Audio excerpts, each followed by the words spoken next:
So tonight we're going to begin with just some introductory remarks, and Catholic social teaching is just a wealth of information.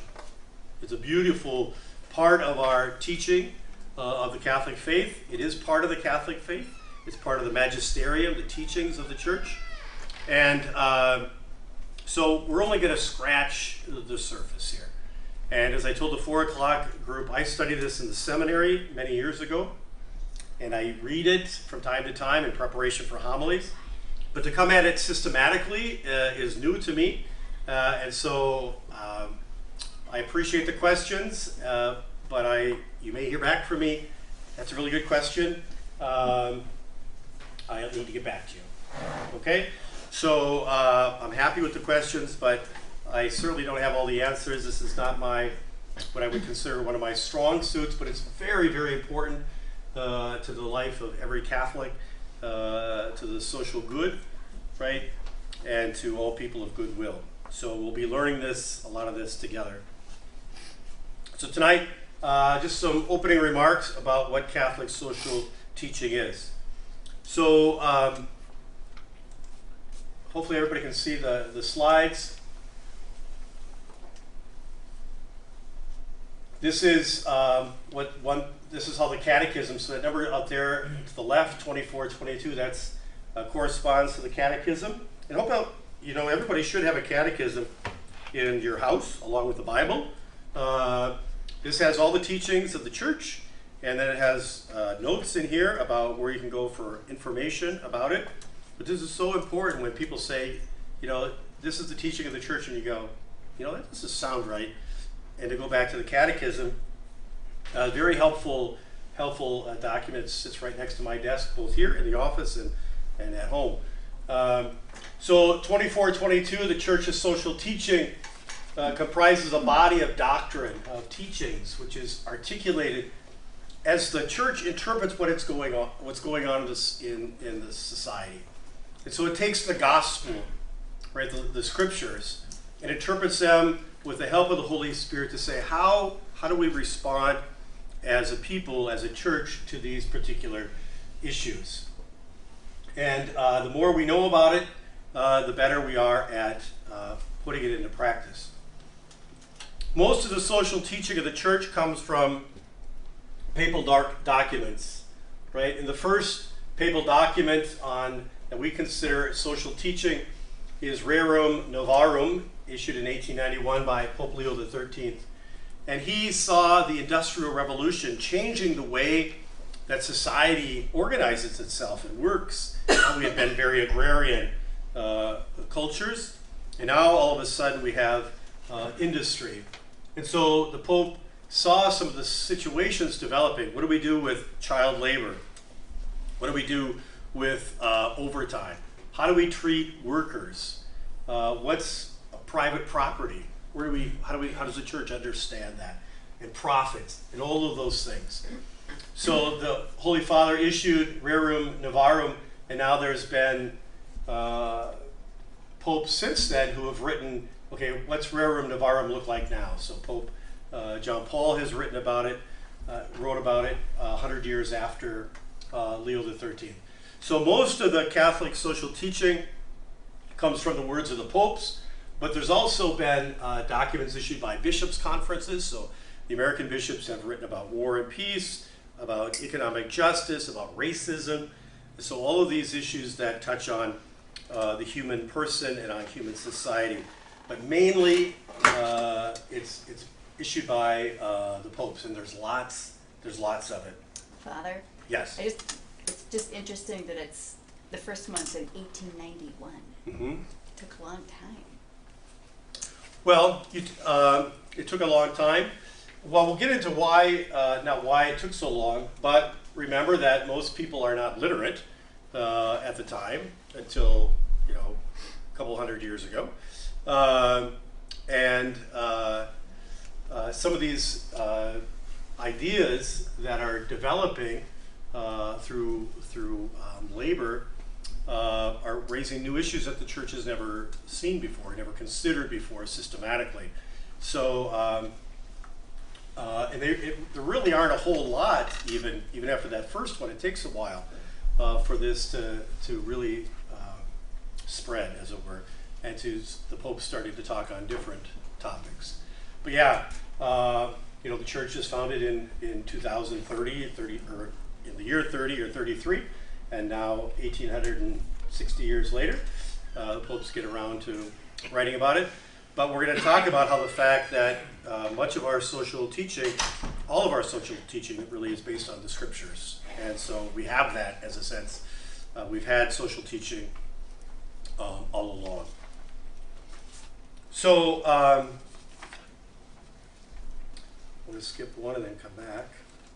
So even from the opening books of the Bible, right? I don't have this one up here, but Genesis, right? God breathes life into the human person. God raises up man and woman and says, what? You're made in my image and likeness, right? You're made in the image and likeness of God. And who is God? Right? God is a communion of persons, and God is love. Well, if God is love and God is a communion of persons and we're made in God's image and likeness, well, then we're called to be in communion with each other. We're called to be people of love. So the church's social teaching, social, right? How do we act with one another? How do we act towards God? What responsibility do we have towards each other and to the common good? These are all things that are going to become now part of the church's Catholic social teaching. So what happens? So we have man and woman, and then we have children. But before we even have man and woman, or before we have children, what do we have? Sin, right? Sin. So sin breaks this creation that God has made, and so we have sin, and so we have children, and then we have our first murder, right? Cain kills Abel, right? And so what does God say to Cain? Hey, Cain, where's your brother? Where's your brother? Right? How often did I hear that from my parents? Hey, where's your brother? And I would say the same thing as Cain did. What? Am I my brother's keeper? I don't know where he is, other than I just tied him up and threw him in the closet. I don't know where the kid is. No, so right from that instant, we are our brother's keeper. Yes, you are your brother's keeper, Cain. And his blood now cries to me from the ground. Right? So that fundamental question that Cain asks is a very good one. Am I my brother's keeper? And God says, well, yes. Yes, you are. Right? Yes, you are. So what's the social compact that we would look to in the Old Testament? It would be the Ten Commandments. Right? God enters into covenant with his holy people, the Israelites, and he says, okay, here's what it means to live as in covenant with me and with each other. This is what I need from you. Right? Here's these first three: love God with all your heart, mind, soul, and strength. Don't have any other strange gods. And worship me on the Sabbath. And these other 7 commandments are about how you treat one another. You don't kill each other. You don't commit adultery. You don't steal. You don't lie. Right? Honor mom and dad. Don't covet each other's property or your wives. Right? This is our social compact, what it means. This is so basic, right? This is very basic. So already in the Old Testament, we're seeing this social teaching of the church develop from both Genesis and Exodus. And now, Deuteronomy, another one of the 5 books of the Bible, the opening 5 books of the Torah. So we're hearing now, if somebody's in your community that's in need, right, what are you supposed to do? Don't harden your heart. Open your hand. Generously lend what suffices to meet that need. Okay? And God will bless you. Right, so right away, God is saying, if someone's in need, you have a responsibility towards your kindred, right, towards those in the community. We hear the prophets. Who are the prophets? These are messengers of God, right? Why do we have prophets? Put people straight. Because people screwed up. They knew the covenant. They knew the law. and they went away from it. So God sends the prophet saying, chop, chop, boys and girls, you're not doing what you're supposed to do. Get back at it, because God's mad, right? Upset. Here's one of the beautiful ones that we hear from the prophet Isaiah. We'll hear Jesus quote this in the New Testament, how the Spirit of God is upon me. What's he called me to do? To bring good news to the afflicted, to bind up the brokenhearted, to proclaim liberties to captives, release to the prisoners, announce a year of favor from the Lord, a day of vindication, right? Yeah, as New Testament people, that's us, right? That's what we're supposed to do. We are supposed to bring this good news to one another and to ensure that it takes place. Zechariah, right? Judge with true justice. We'll talk about justice in a moment. Here's some groups that were the most vulnerable people in the Old Testament. The widow. If she didn't have family, she was out of luck, right? There was no social security, no safety net. The orphan. Children are already on treated like property now without parents to watch over them. Very vulnerable. The alien. The poor. Right? We're going to see those groups, the most vulnerable in the community. God says, pay attention to them. Here's a longer a quote from one of the prophets. Sharing the bread with the hungry, bringing the homeless into your house, clothing the naked, not turning your back on those in need. Again, this is the prophet Isaiah. Letting those who are falsely or unjustly imprisoned, letting them go. Right, these are all duties that one Israelite would owe to the other. Here again, the resident alien, the orphan, the widow. Protect them and make sure that they are taken care of. And then what I think is Micah kind of summarizes the Old Testament social justice, social teaching. You know, people of the covenant, you know what you're supposed to do, right? This is what God asks you to do. This is what God commands you, requires of you, to do justice, to love goodness, and to walk humbly with God, right? That's a good summary of social teaching from the Old Testament. So when we talk about the Old Testament having the covenant of the Ten Commandments, when we turn to the New Testament, right, it's the Beatitudes. Chapter 5 and following with the Gospel of Matthew. Jesus goes up the mountain and he gives out the Beatitudes, and then he says, you know, he kind of recaps the law. You've heard it said, you shall not kill, right? But I say to you, don't be angry with each other. We'll talk about that in just a moment. So Jesus expands, kind of develops this social contract that we have with one another. Beatitude's fundamental. It's right at the heart of social teaching. So in the New Testament, I want to just cite two stories, parables that Jesus uses. There was a scholar of the law, the lawyer, right? The lawyer stands up to test Jesus. What do I have to do, Jesus? Yeah, and he says what is written in the law. And the scholar knows well. He summarizes it very well. Love the Lord your God with all your heart, with all your being, with all your strength, and with all your mind, and your neighbor as yourself. Isn't that a great summary of social teaching? And Jesus says, you've got it, buddy. You've got it right. Do this, and you'll live. But like any good lawyer, he'll say, well, because he wished to justify himself, you got to go on. Sorry, Sheila. He said to Jesus, who's my neighbor? Right? He's trying to press Jesus a little bit. And then we hear the story, the familiar story of the Good Samaritan, right? The guy goes down to Jerusalem, to Jericho. So he's a Jewish, we're assuming he's a Jewish person. He gets beat up by the robbers, left half dead. A Jewish priest goes by, sees the guy, says, I don't want any part of this. If I touch him, get his blood on me, I'll be ritually impure. I'm going to the other side. A Levite comes to him, has the same kind of reaction, goes to the opposite side. But a Samaritan, who were the sworn enemies of the Jews, right? Jesus sometimes would travel around Samaritan land because he didn't want trouble, right?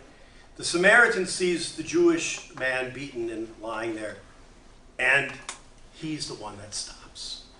And he takes care of him and loads him on his animal and brings him to the inn and pays for it, right? And Jesus asks the obvious question, okay, who's neighbor to this guy?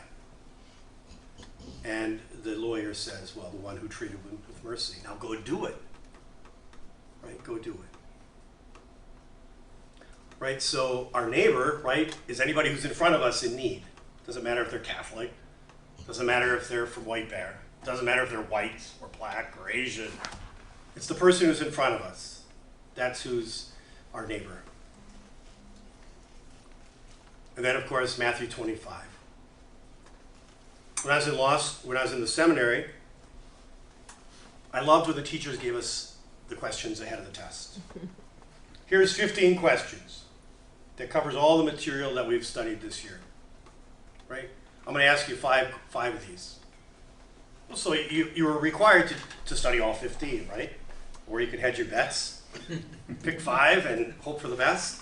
But no, then you're prepared, right? You've covered the study, the material, and you're prepared, right? There's no excuses for you not knowing, for not being prepared. Jesus kind of does the same thing. He's a great teacher. And so he gives us the answer to the test, because the test is going to be, what'd you do with your life? Were you a good steward? Were you a good neighbor? And, you know, some people say, huh? That's the way they talk about, huh? I don't know. How am I supposed to know? Jesus tells us. I was sick. I was hungry. I was thirsty, right? I was naked. I was in prison, I was sick, and you visited me, right? And the righteous say, well, I didn't see you. When you did to one of the least of mine, you did it for me. And then the folks on the other side say, well, you know, you're going to hell, Jesus says. Depart from me, you accursed, into the eternal fire prepared for the devil and his angels. Because I was hungry, I was thirsty, you didn't care about anything. I didn't see you, right? If I was known it was you, I would have done something. Jesus says, as long as you did not do it to one of the least of mine, you didn't do it for me. And these go off to eternal punishment. God has given us the test. We know the test. This is what Jesus will ask us when our soul goes before him. What did you do? Let me get out Matthew 25 and let's do a little review of what you did with your life. So we know the answer. We know what Jesus expects of us, and now we are called to do it. So those two stories, I thought, really, the scriptures are replete with examples of social teaching. I thought those two stories captured it very well. So, we hear a lot about justice, right? So a classic definition of justice is to give each person his or her due, right? So, if I'm an employer and I pay you $15 an hour and you work $10 or 10 hours, you come to me at the end of the day, I'm supposed to give you $150, right? That's justice. That's what we've agreed to, right? What's one of the injustices we see in our day, right? Especially in the Latino community. If I'm undocumented, I go to work, I put in 10 hours, we agreed to 15 hours a week, or $15 an hour, you pay me for 5, right? I go, hey, we agreed to 10 hours. I work 10 hours, pay me. No. Go tell the cops, right? Well, you can't go tell the cops because you're undocumented, right? We see this kind of injustice played out a lot in the Latino community among the undocumented. So those types of injustices that we see frequently, right? So justice, this idea of justice, is to give to each person his or her due. Okay? Contrast that with charity, or compare that with charity. Charity is giving to others what is mine.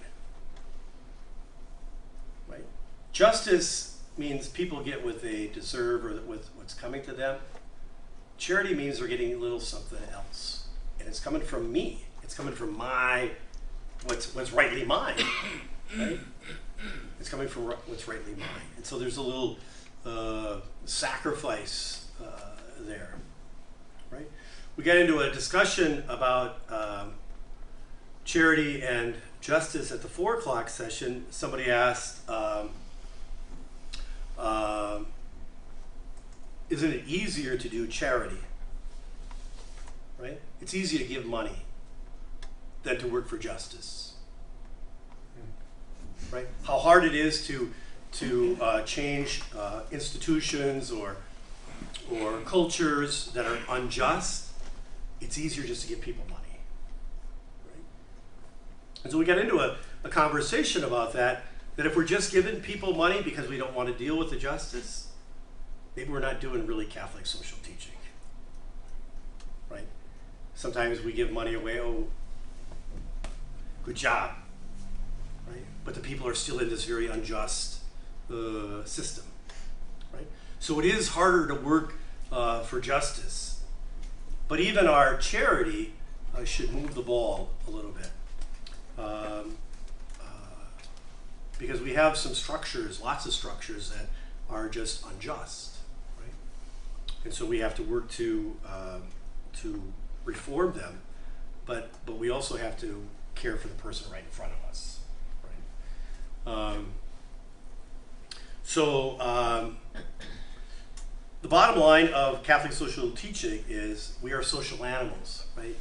God created us to be in communion with each other, and God created us with a responsibility. Yes, we are my brother's keeper, right? And now Catholic social teaching expands on that into these various areas, and how does that play out? And the church gives us principles. Sometimes it gives us black and white teaching. Oftentimes, it's not like tonight on the dignity of the human person and life issues. Those are going to be pretty direct, and they're going to be pretty black and white. You can do this, you can't do that. Some of these other issues of immigration, of policy on the poor, of refugee resettlements, of some of these other topics, the church will give principles because there's a lot of ways to come at this. And so the church doesn't present policies, but it gives principles.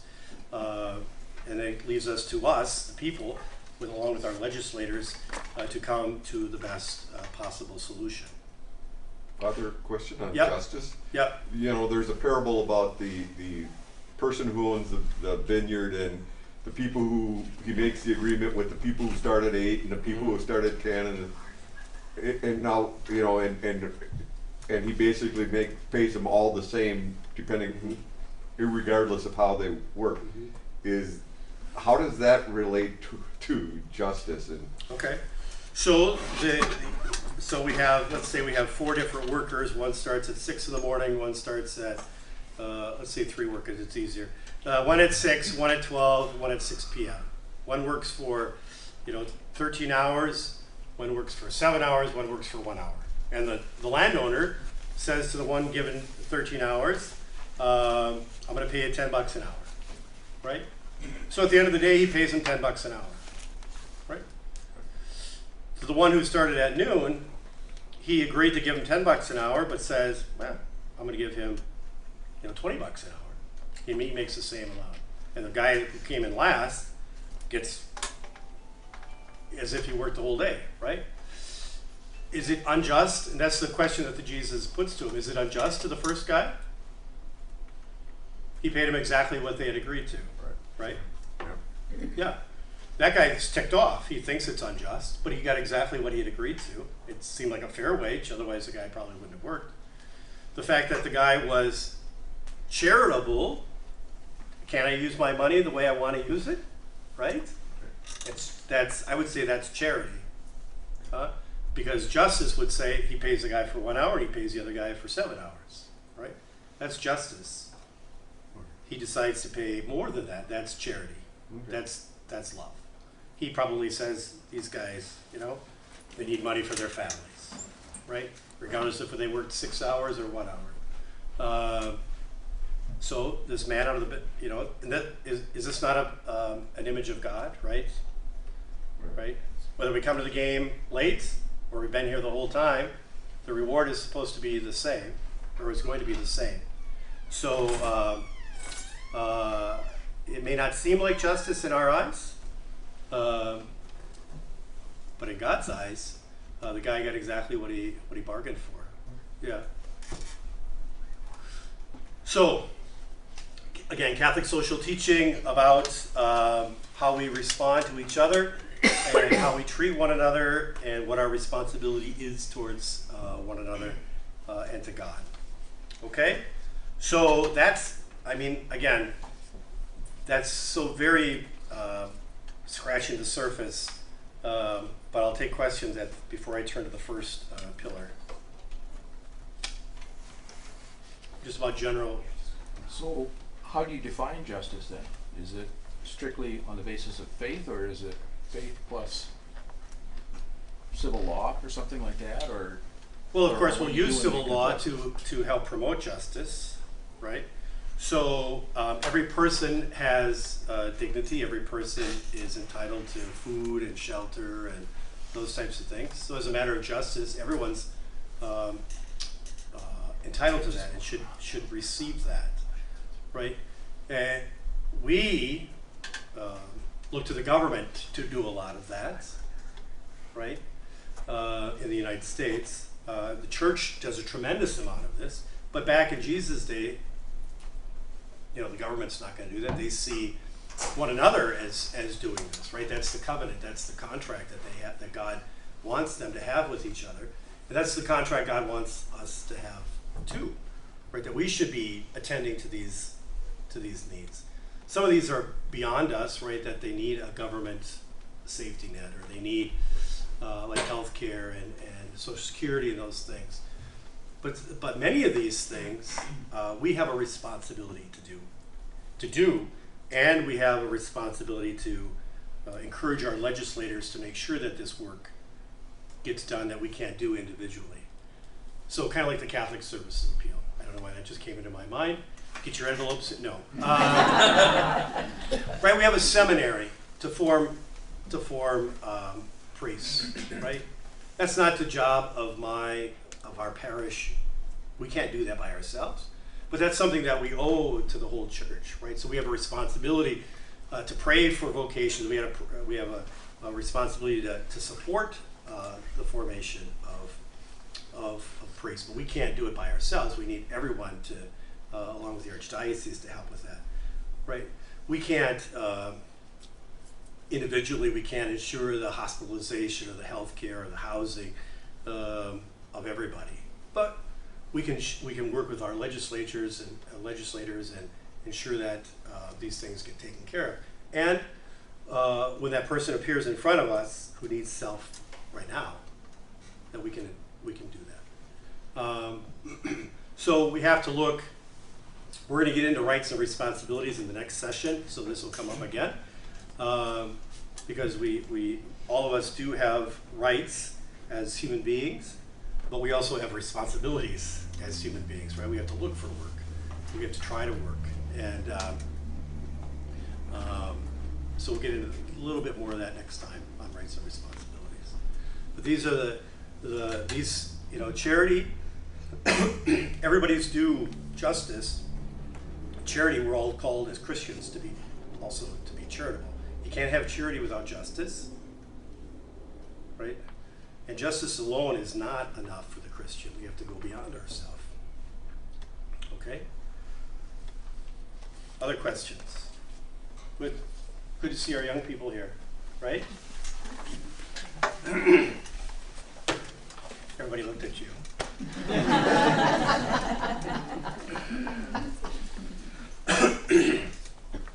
Okay, so pillar 1 or theme 1, life and dignity of the human person. I'm going to play, I played this at the end last time. I'm going to play it if I can do this.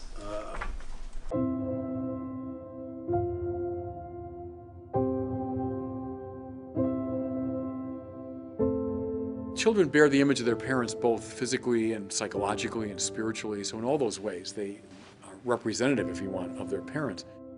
So in a similar way, all of us, children of God, represent God. We bear the likeness of God. So every human being, all have a purpose, a mission. They're part of God's plan. At the root of our dignity is this right to life.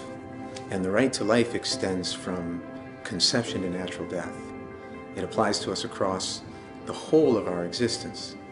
And so to have an ethic of life means at all times the church is concerned for how people are doing at any given moment. When we see people trying to justify treating other people in a certain way because they're so small, they're not born yet, they're not self-aware yet, their skin is another color, they're so disabled. Whenever we see people being spoken of more like objects, then we know that the principle of the radical equality of every human person is being violated. The human race is a family. We're all children of God. And so we should learn that lesson from individual families, that there's no one who's expendable. Everyone is worthy of reverence and protection, but especially the weakest among us. Our dignity also cries out for the freedom and the opportunity to become everything God intended us to be. So part of life, part of fulfilling life, part of serving life, is actually creating the opportunities for everyone to have the fullness of life. I think Catholic social teaching urges us to operate at both the kind of individual and the global levels. Both the individual who's in immediate need, so think of the corporal and spiritual works of mercy. At the same time, we have to be attentive to the more global, the more societal violations of justice. There is systemic violence, there is systemic injustice. That has to be addressed too. So it's not just the lawmakers, but national institutions, corporations, have this obligation to affirm the principle of the right to life and dignity, and then to decide how their institution can go about realizing it. On a personal level, it requires figuring out how you, and often this is the most effective level, at the one-on-one level, at the small group level, can make a difference, and in realizing those parts of human dignity that are in short supply and that you have the wherewithal to do something about. All of the church's social teaching, its understanding of family, of community life, of justice, of good governance, all of this comes back to the question, what will fulfill life for every human being as God has intended it?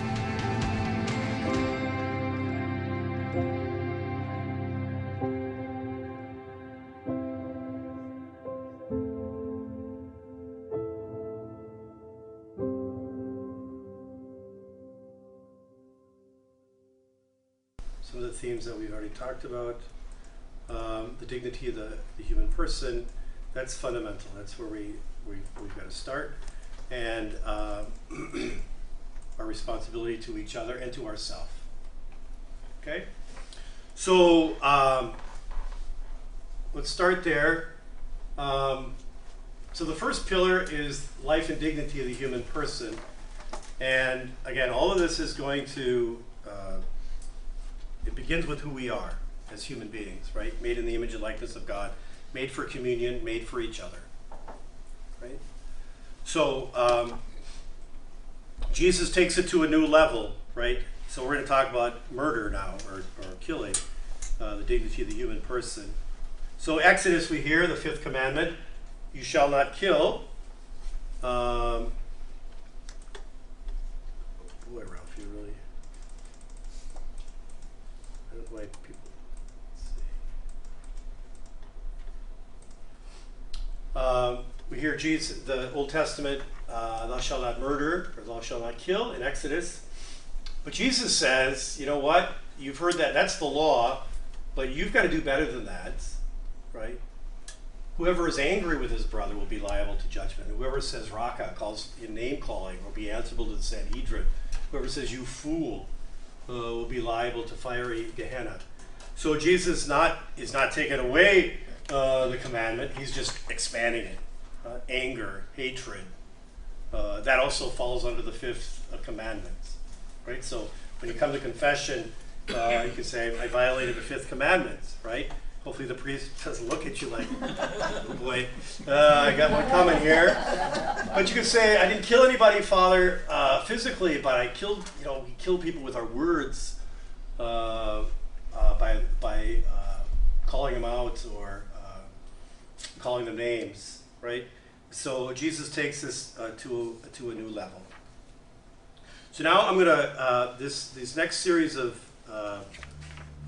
slides are from the Second Vatican Council document, Gaudium et Spes, which is the pastoral constitution of the Church in the modern world.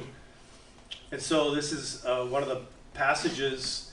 Again, Vatican II was in the early 60s. All the bishops of the world gathered in Rome, and it played out over 4 years, called by Pope John the 23rd, and finished by Paul VI.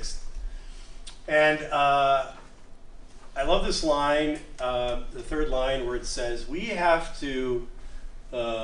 reverence for one another. We have to consider our neighbor, the other, as another self. Right? Yes, we are our brother's keeper. That is our brother. That is our self that we're taking, that we're looking at, right? And to look at him or her with dignity, right? So the bishops go on to say, and it binds us, without exception, to every person to help those who come across our path, whether they be an old person, a young person, a foreigner, a refugee, a child born of an unlawful union, a hungry person, everybody who comes across our path, right? Especially the marginalized, those who are struggling. That is our neighbor, that is our other self. And we have a responsibility, a duty to them. Right? The bishops cite the gospel we had last weekend, right? Lazarus, wait, not here, a different one, the slide before, where he talks about Lazarus stepping over the poor man at his doorstep, right? We cannot treat one another like that.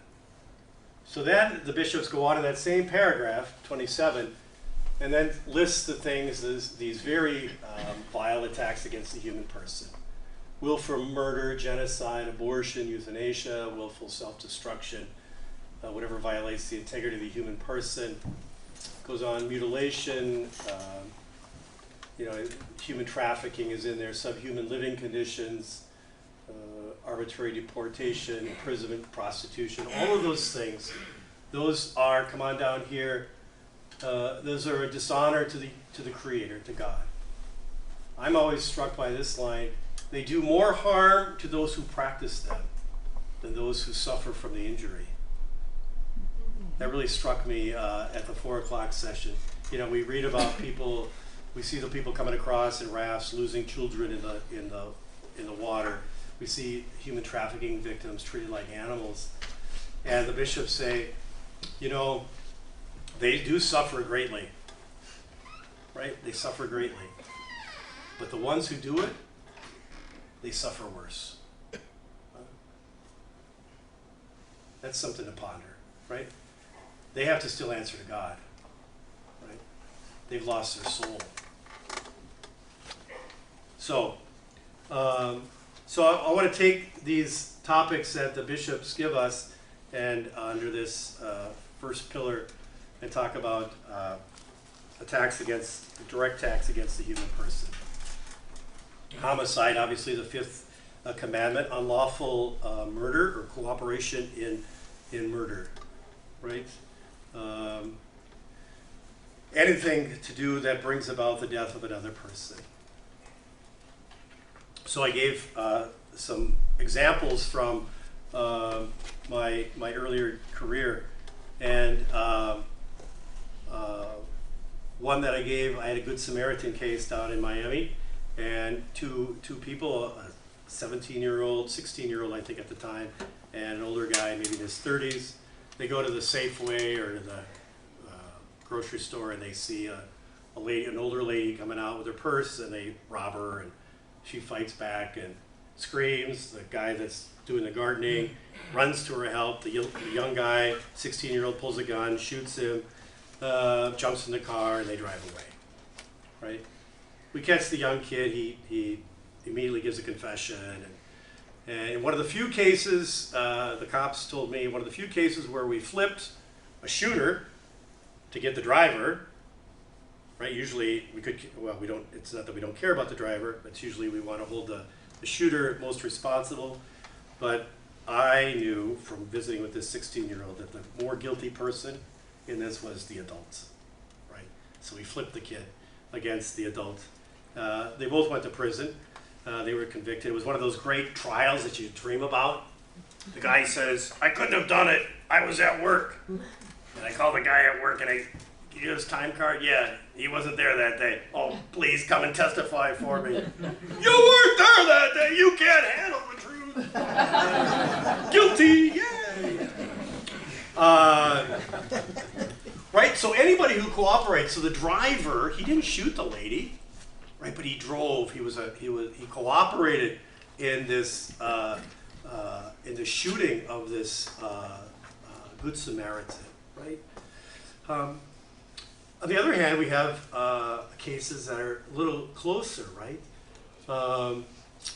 Just last night, right? We had that case of the police officer down in I think it was in Texas, right? She goes home, goes up to the 4th floor, goes into her room, sees someone there. What are you doing here? Bang! Kills him. What's the problem? Not her. It wasn't her apartment, right? She was 1 floor off, right? She was found guilty, right, of murder last. I see today she was sentenced to 10 years in prison, right? Or a police officer who comes across someone pointing a gun at him or at somebody else. They take their own life. The kids always ask me that question. What about police officers? What about soldiers? There are some cases where it's justified. The murder, the homicide is justified, right? But here we're talking about the 5th commandment, doing anything that brings about a person's death. We've seen a lot of cases recently about people supplying drugs, opioids or fentanyl or something like that to people, right? The people want the drugs, but they're not holding the other person responsible for it. So obviously, intentional homicide is a violation of the 5th commandment. It goes against social justice. Can I go? So Yep. basically you're saying anytime, like, I mean, it seems to me like a lot of people are guilty of this commandment, breaking this commandment, and they don't think they even realize it. In what way? I mean, like, avarice dealings, or even like you talk about the pharmaceutical companies that gave the opioids. I think when they were doing that, they weren't thinking at all in their head, I'm actually breaking the 5th commandment. I mean, right. so I guess I'm wondering, how do you judge that, or what do you do, or how do you? Well, I think we are seeing them being judged Yeah. by these huge verdicts that are coming out against the pharmaceutical companies, against we see Monsanto, we see some of these other places that put profit ahead of the human person, even though they knew that these were going to have ill effects. I don't think too many people would put it in 5th commandment terms. I guess that's what I mean. I guess yeah. to me, it's like, wow, I didn't really Yeah. think about it that broadly. Yep. Yep.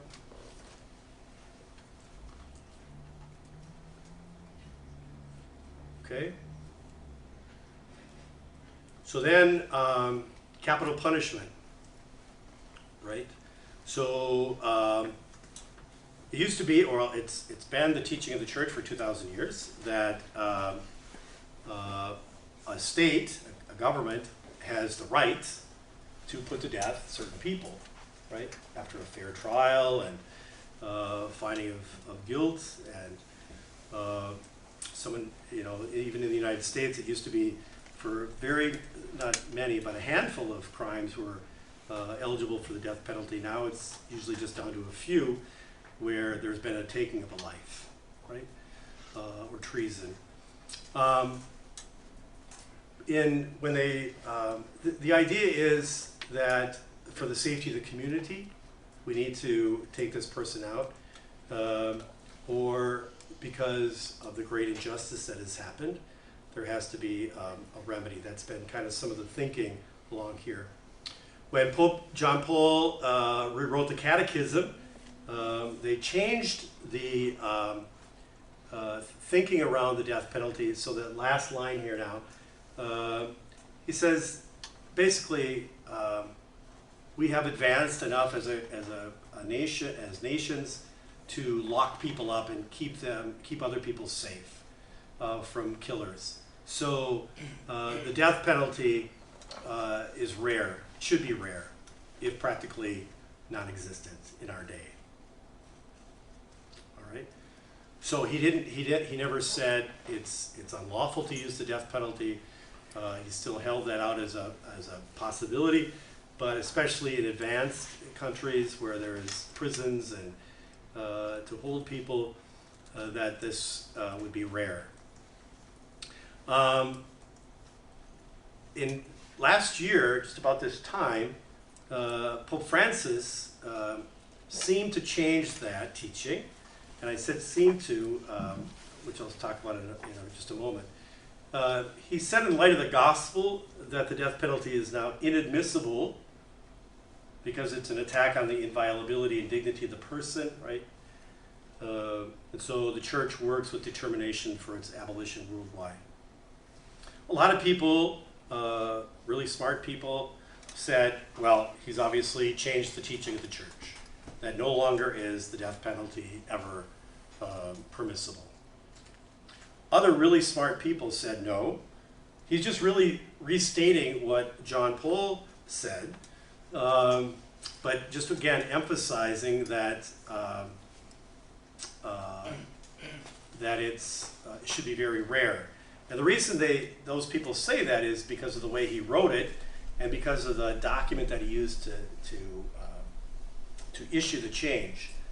And so I was just reading today about there's still some question exactly what Pope Francis was doing. I think he was trying to outlaw the death penalty. But other people say, well, based on the document that he used and the language that he used, it's still not clear, even though he said some other things about it in some people talks.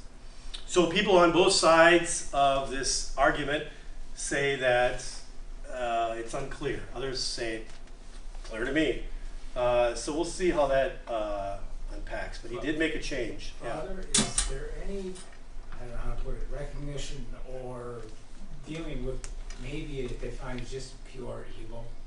I mean, murder, one-on-one, somebody gets emotional Right. and things get out of hand. But there are Right. those throughout history, and of course even recently, Right. serial murder. Right. Just plain evil. Right. Right. No, I met a couple of them. You know, people that came into the courthouse that I had my cases, I usually call them knuckleheads, right?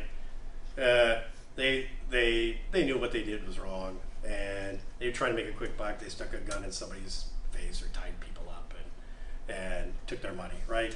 They did evil things, not necessarily kind of like per se evil. But there was a guy in my courtroom where he walks into the courtroom and your hair just kind of grows or stands up, and he did evil things. I get the sense he was evil, right? So what do we do with those people? What do we do with an Osama bin Laden? What do we do with those people that blew up 9/11 or the Oklahoma courthouse or the federal building? What do we do with those people? Pope Francis says, and even John Paul would say, said, well, you got prisons, right? That's where they should be. Because going back to who is this person? This is somebody made in God's image and likeness, right? This is a person with an eternal soul. This is someone who was loved into existence by God. This is a person who was given the gift of life from God. And we'll see this coming up. We, as human beings, don't have any right to take them out. That would be the teaching of the church. Yeah. So, yeah, I see the, no, you know, everybody can say kind of in the, you know, we're just sitting around, yeah, that makes sense. And then something comes up on the TV or something's done to a child and you just go, give me 5 minutes with that. we don't need a trial.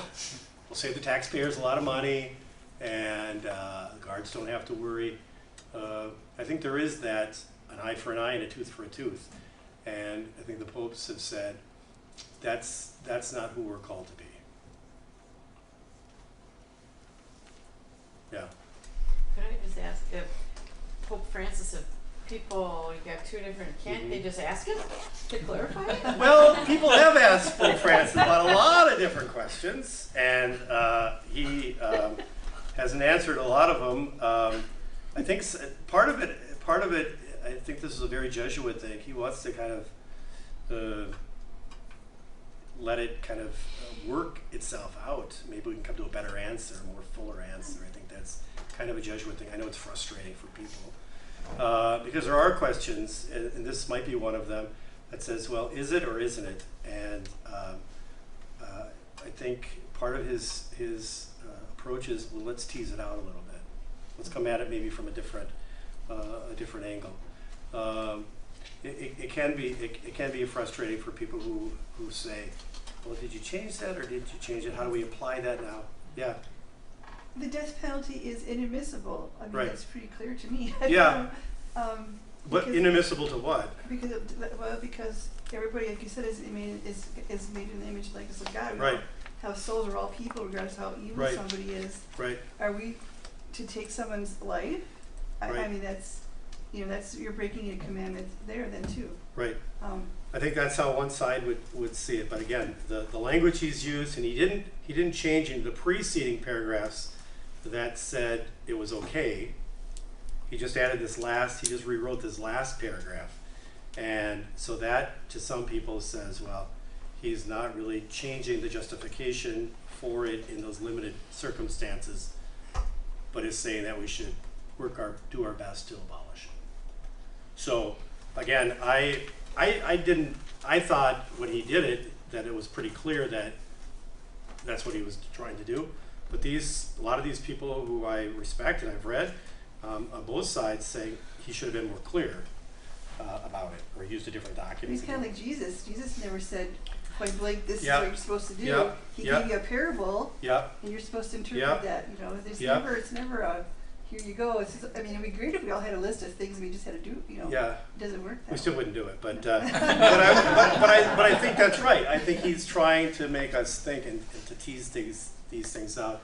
And for on some of these questions, even I get kind of, we need some clarity.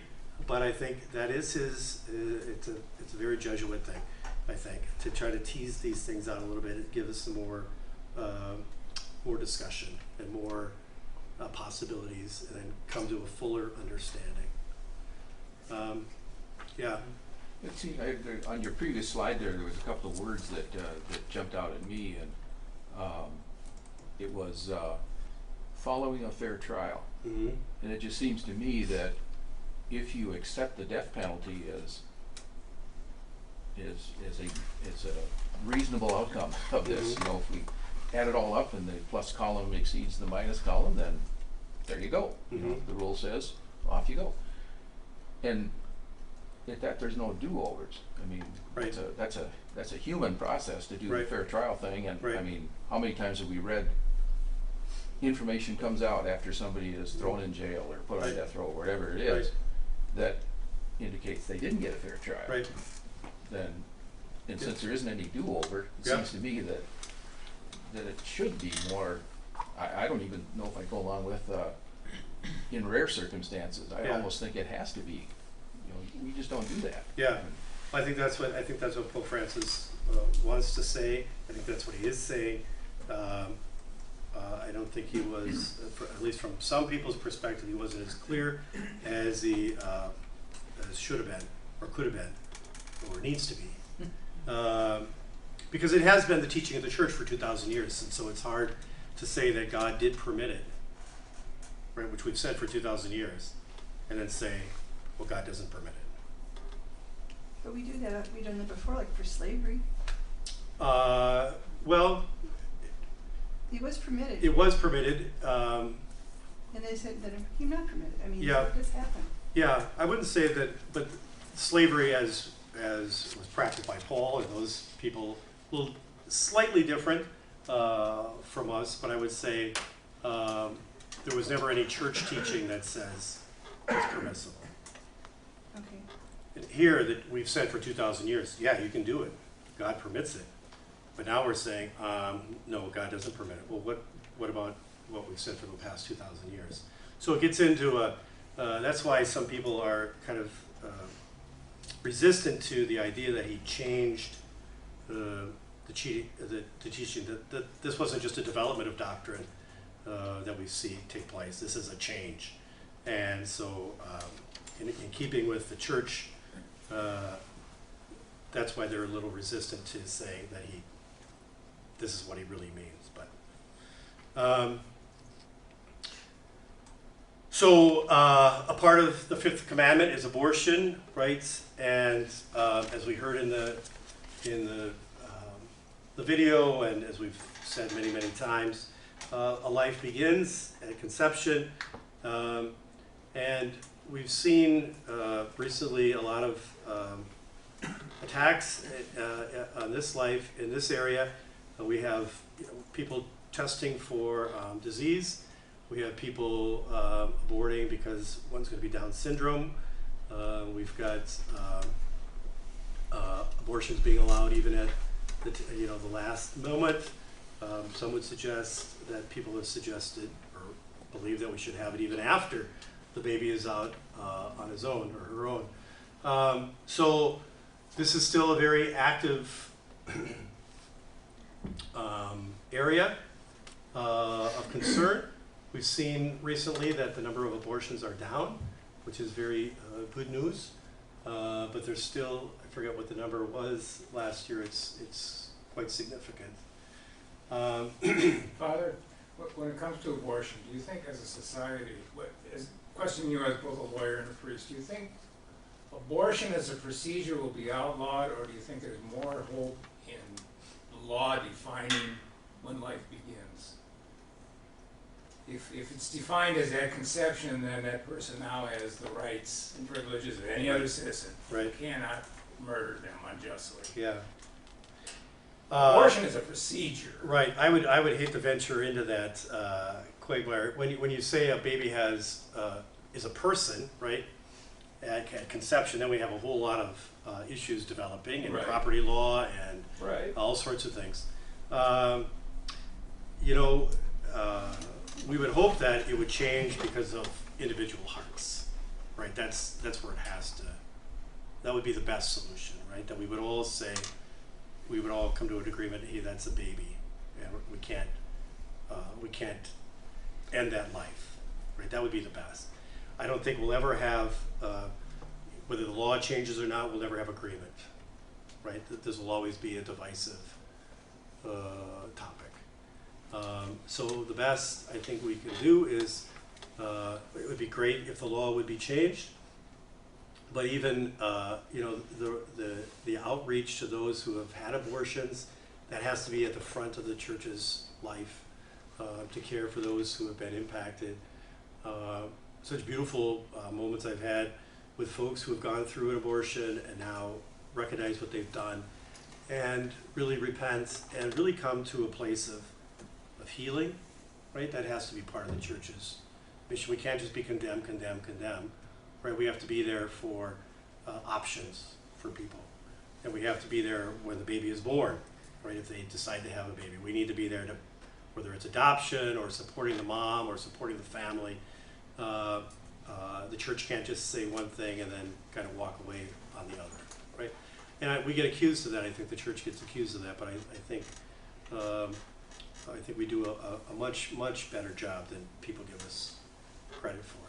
So, if the law changed, obviously it would have to, most likely would have to be a Supreme Court decision, and then the legislatures it would come to the legislatures to work out this question. And you think we got fights on our hands now? That'll be a huge battle. But again, if we believe in the dignity of the human person, and that these little ones are in fact human persons, then the battle is there. I think, you know, some of these we're reading now about these selective abortions where it's not about money or it's not about illness. People want to have kind of designer babies, and they don't want a child with Down syndrome, and those are the ones that I think are particularly difficult to read about. Or they want a baby, just not this baby, right? Those are the difficult ones. And so again, the church has to continue to promote life at all stages. And the Gospel of Life, which I encourage everyone to read, this really, by John Paul, I was just seeing it's due for, it was 1994, I think. No, I forget when he wrote this, but it was due for like a 25-year, I thought Benedict might, or Francis might write about it, 1995. So 25 years would be next year, so I'm expecting that we'll see something on the Gospel of Life next year from Pope Francis. That's my prediction. I've not read it anywhere. You heard it here first. We're going to hear something from Pope Francis. Father, what about on the other end of that, where, you know, in vitro, and, you know, where there's, you know, babies conceived in the petri dish and Right. those kinds of things? Right. It's the same kind of thing. John Paul talks about that too, right? And then even the ones that are, you know, they're born in a petri dish, sometimes, you know, for experimentation, they're not supposed to be, at least not with government funding. But then some are implanted, right? Multiple ones are implanted or fertilized, and then you've got 4. And now all of a sudden, people need to make a choice. Do I have 4, or do I just pick the 2 healthiest or the 1 healthiest? These are the ones that are particularly what we've got ourselves into, where we have to make, somebody has to make those decisions, right? So all of those are, these beginning of life with the technology and the way it changes, it has changed, that gives us the ability. It's certainly okay to go in and say, hey, this baby has a bad heart, and to operate on him, or this baby is going to have Down syndrome, and so parents get ready for it, right? Prepare for this. But your baby's going to have Down syndrome, well, let's end it, right? Then it can't be used for that purpose, these pre-birth tests. So I want to make sure we get these other, because what my plan was in each of these sessions is to pick out one topic from each of the pillars. It would give you the broad strokes of the category, and then try to lift out one. So suicide, I've talked about that, I've preached about it. Our life is a gift. We don't get to say when it starts, we don't get to say when it ends. And so any taking of life, our own life, is a grave sin, right? Objectively, right? Here it goes again the social order. Think of what it does to families. Think of what it does to friendships, workplace, how it affects people. I was just visiting with somebody yesterday over coffee, and a friend of theirs, a relative, had taken their life, and the family is left there now. Well, what happened to him? Where is he now? Is he in hell? Is he in heaven? You know, they carry this burden now for the rest of their lives, right? So it just breaks. It breaks up the social contract we have with each other. So, as I've said in my homilies, on an objective level, suicide is always a grave sin, mortal sin, right? It's always wrong. But these people aren't thinking mentally. Right. So now we come to the subjective level, right? Objectively, it's always wrong, right? To take God's gift and kind of throw it back at God and say, not interested anymore, right? That's what we're doing. But on a subjective level, now we have to look at what was going on with the person. Depressed, drugs, severe pain, emotional illness, maybe something catastrophic in their life, or maybe some combination, usually a combination of all of those things, right? And what does it take to have a sin? You need to know that what you're doing is wrong. You have to know it's wrong. You have to know it's grave matter, and you have to consent to it, right? well, is somebody that's high, that's somebody that's addicted, somebody that's suffering from depression or other mental illness, somebody that's in grievous pain or in a very difficult pain, do they have the wherewithal to form that kind of judgment that the church would require them to have mortal sin? Don't know. But it's a question, right? And when there's a question, then we say, well, there's hope, right? There's hope for God's mercy. If the person was so sick that, and I believe most people who take their lives, right, they're totally depressed, right? Life's not worth living. This isn't working out.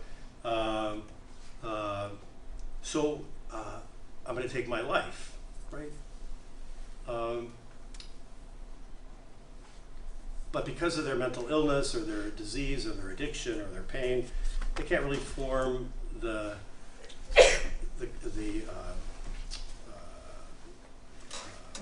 conscience can't be formed to say, I'm going to cooperate with that evil, right?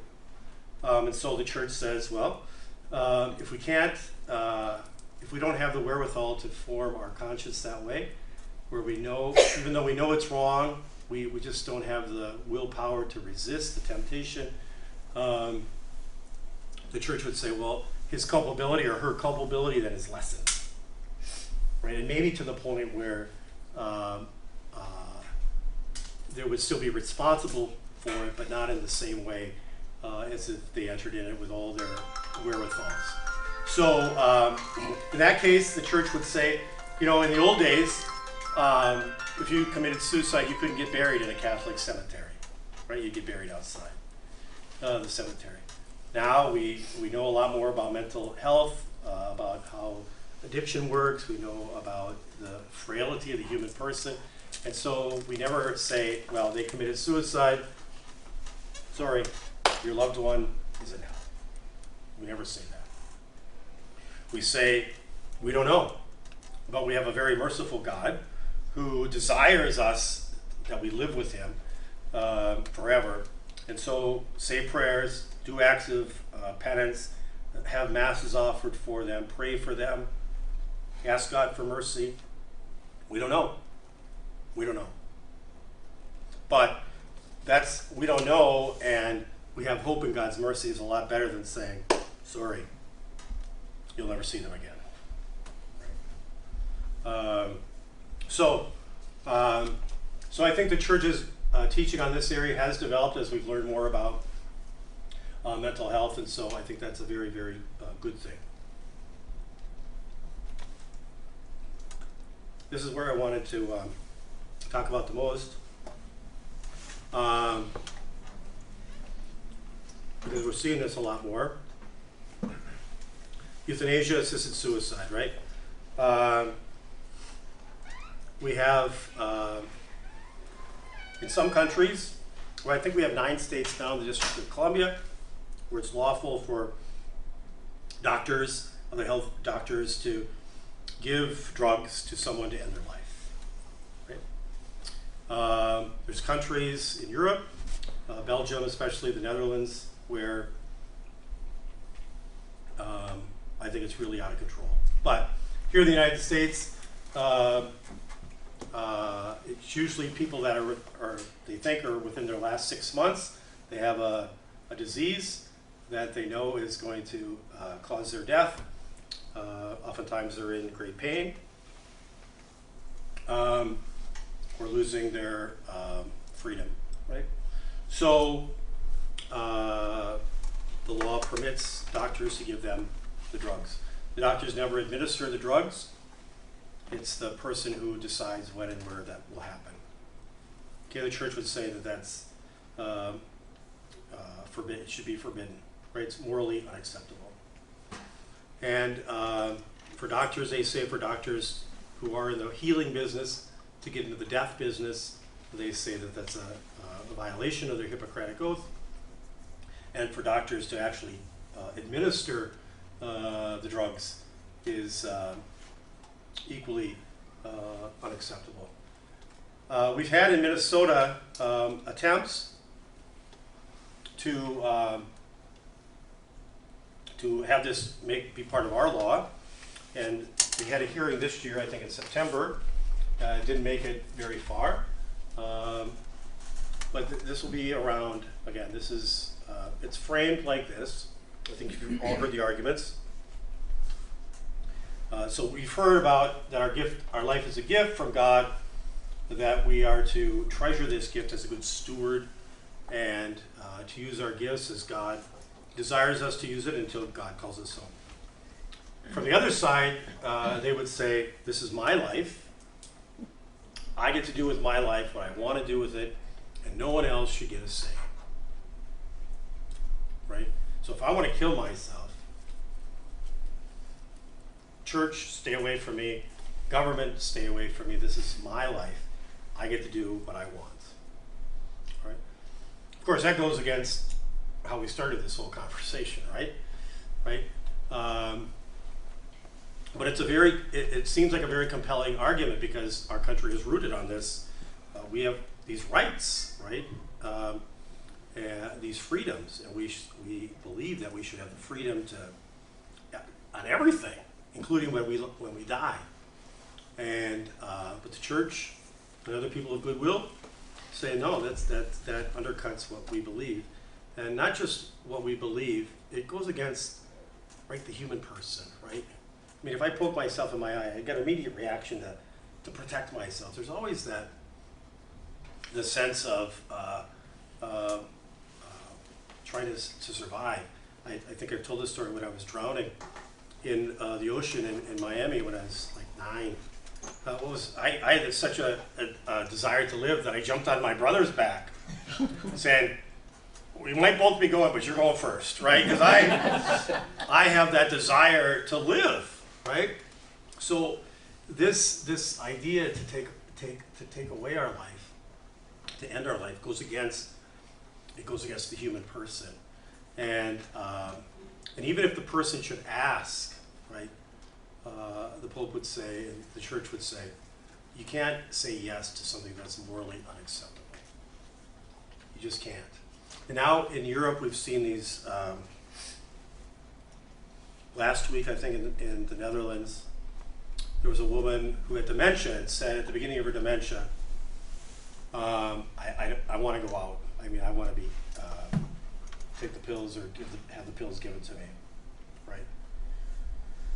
But not yet. I want to be able to say when that happens. So then she furthered her dementia, and now the doctors thought it's time, right? So they went to administer the drug, and she's flailing against them, right? They gave her the drugs anyway, right? So they had him up for murder, and they said, no, that's not murder. She had asked for it, basically. Is that free consent? I don't know. When somebody's in dementia, and now we have, in I think it's the Netherlands, young people can ask, 12 to 18, if they're in illness. They can, without their parents' consent. The parents have to be consulted, but the kids get to ask. And now there's a growing body of why should it just be physical illness? What about, I mean, I think we all know people, maybe we know people who've been so depressed getting out of bed in the morning is a chore, right? Why should I go through life like this?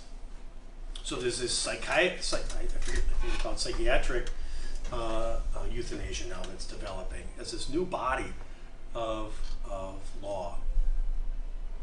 And so in the United States, we say, well, right now it's just those who are 6 months with a grievous illness.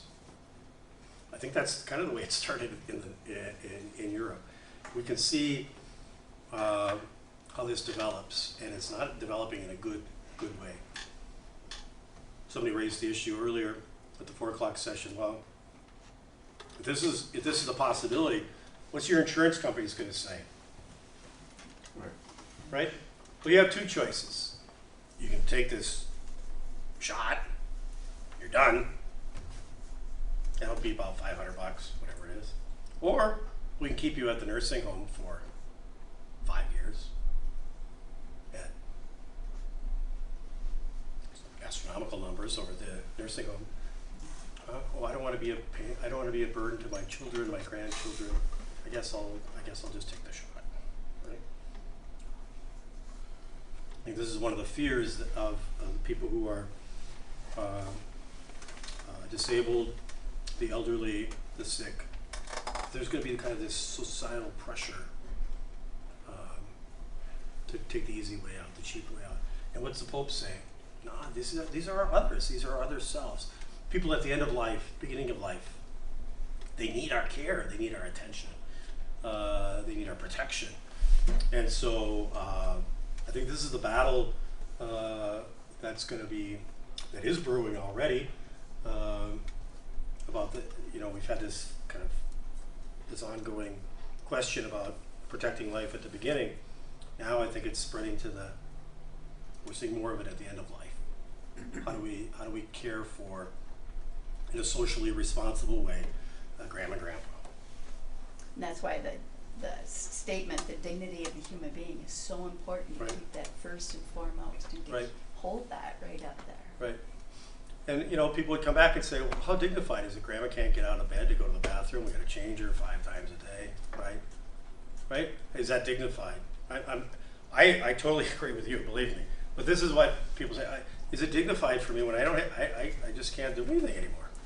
I know, if nothing else though, it's about how that person in that state is teaching us and Right. how we need to be compassionate and still dignify that human being.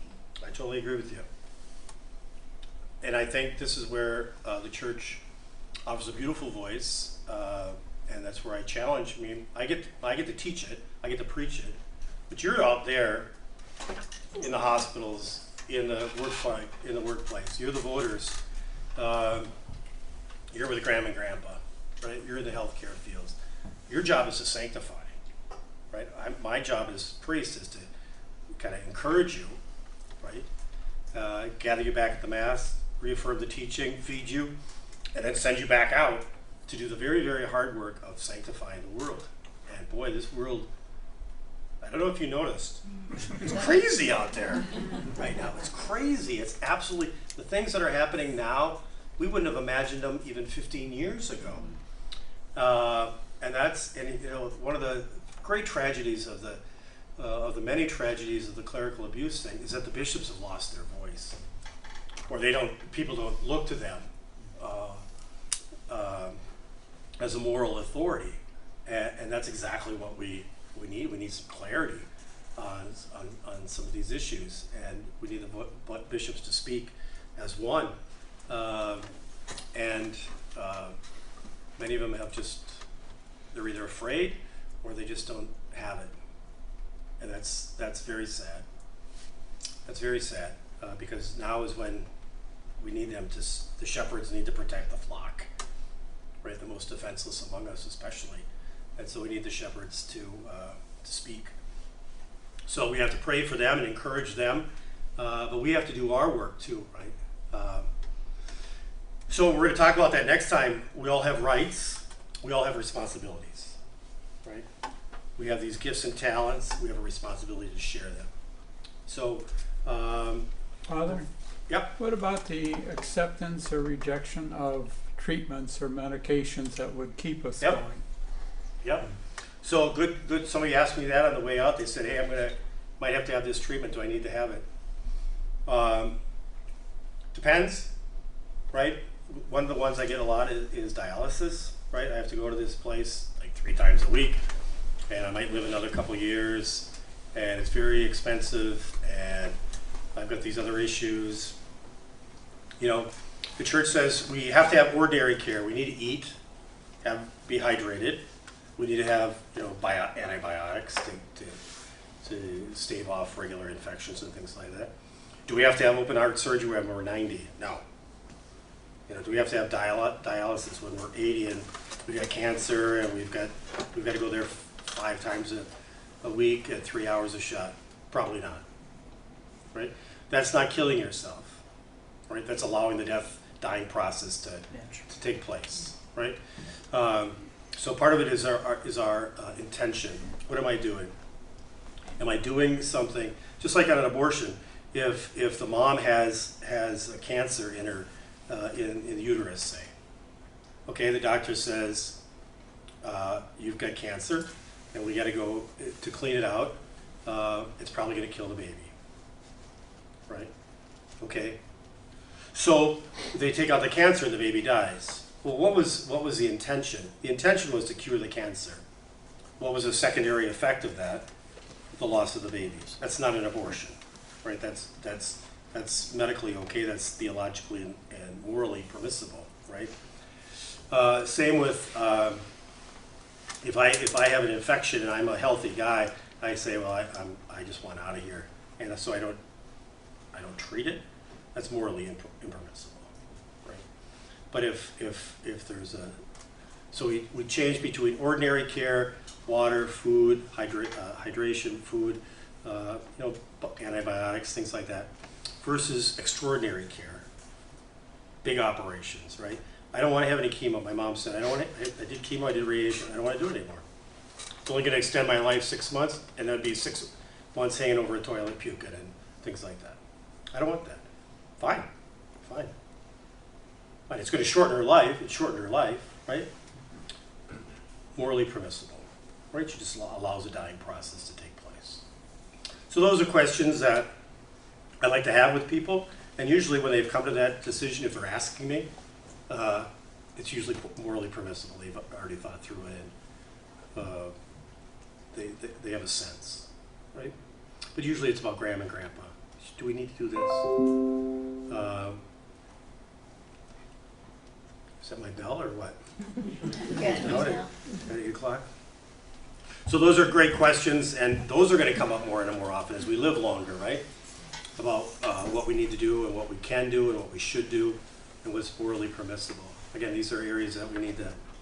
We had a conference about this, end-of-life care, probably 4 years ago, maybe 5 years ago. We had some theologians come in and ethics people to talk about these issues. We'll probably do for that again. Tough issues, but if we come back to this principle that I want us to leave with today, from this first section, we're made in the image and likeness of God. Our life is a gift. We are to treat the other as another self. We have a responsibility towards that person to treat them as made in the image and likeness of God. We have a special duty to those on the margins of life, right? If we keep that those principles in mind, some of these other questions, even though they're hard, they're easier to answer, right? So earlier in my life, the hospitals in the St. Paul area were associated with the Catholic Church. Mm-hmm. And since that time, they've become corporate. So what does the church do to intersect with the healthcare community now that the nuns are out of the hospital? Yeah. And, for education. Mm-hmm. Seems like there'd be a lot of room for helping doctors that are not Catholic understand patients that are. Right. And there are associations. There's for the white mass, we're having a white mass coming up for medical people. Okay. We have a blue mass for police. We have a red mass for lawyers and judges. Mm-hmm. And there are Catholic organizations for healthcare people. Good. We have the healthcare directives for the church, and most, I think almost all hospitals have ethics boards about making decisions. Mm-hmm. And usually there's Catholic personnel appointed by the Archbishop sitting at the Catholic hospitals to make sure that that the policies of the church are obeyed and known. But yeah, I think there's lots more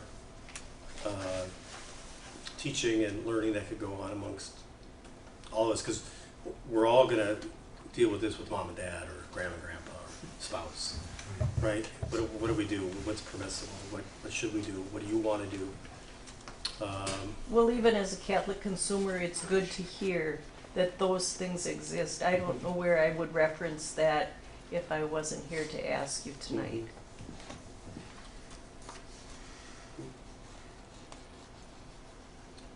Okay, so any other questions? Yes. And it's similar to the hospital thing. There's a lot of universities that are out there that are associated with the Catholic Church.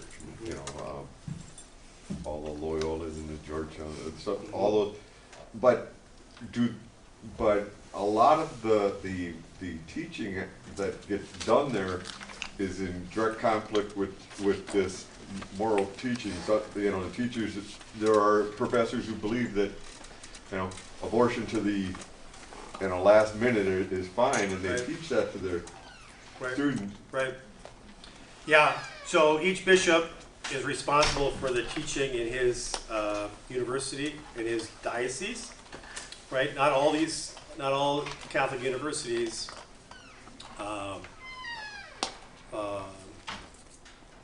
are diocesan universities. Right. They're often founded by religious orders.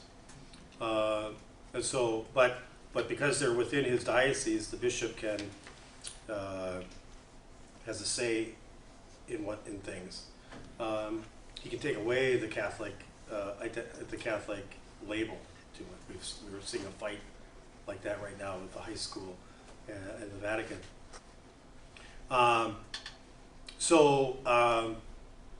I would agree with you that Catholic universities should teach.